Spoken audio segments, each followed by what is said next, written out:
बांग्लादेश के आम चुनाव में बांग्लादेश नेशनलिस्ट पार्टी यानी कि बीएनपी ने बड़ी जीत दर्ज की है। बीएनपी ने 299 सीटों में से 200 से ज्यादा सीटें जीत ली हैं। बहुमत के लिए जरूरी 150 के आंकड़े को भी पूरी तरह से पार कर लिया है। जमात इस्लामी के नेतृत्व वाले 11 दलों के गठबंधन को अब तक 70 सीटें मिली हैं। जमात प्रमुख शफीकुर रहमान ने ढाका 15 सीट से जीत दर्ज की।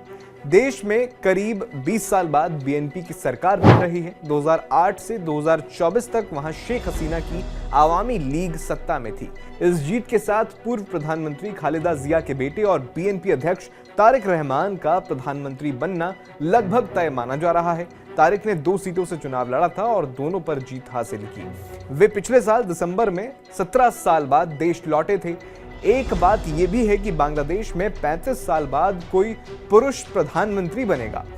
1988 में काजी जफर अहमद प्रधानमंत्री बने थे। इसके बाद 1991 से 2024 तक देश की राजनीति में पूर्व पीएम शेख हसीना और खालिदा जिया का दबदबा रहा। बांग्लादेश चुनाव में बीएनपी की जीत के बीच एक नाम चर्चा में है, जाइमा रहमान, तारिक अनवर की इकलौती बेटी और बीएनपी के राजनीतिक विरासत की अगली उत्तराधिकारी।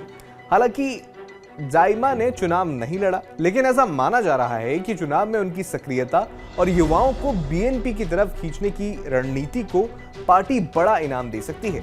हो सकता है कि उन्हें मंत्रिमंडल में जगह मिले या फिर पार्टी में कोई बड़ा पद दिया जाए।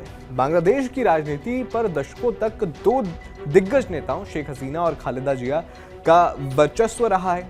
एक और आवामी लीग की नेता शेख हसीना, दूसरी ओर बीएनपी की प्रमुख खालिदा जिया। इन दोनों के इर्द गिर्द ही सत्ता और विपक्ष की राजनीति घूमती रही है। ऐसे में जाइमा रहमान की बढ़ती सक्रियता को राजनीतिक विश्लेषक पीढ़ी परिवर्तन के संकेत के रूप में देख रहे हैं। चुनाव प्रचार के दौरान उन्होंने कई सार्वजनिक कार्यक्रमों और जनसभाओं में हिस्सा लिया। ढाका की सड़कों पर रिक्शे पर सवारी की, युवाओं को पार्टी की तरफ आकर्षित करने में जाइमा ने बड़ा रोल निभाया है। सोशल मीडिया के माध्यम से भी युवाओं और शहरी मतदाताओं से संवाद कायम किया।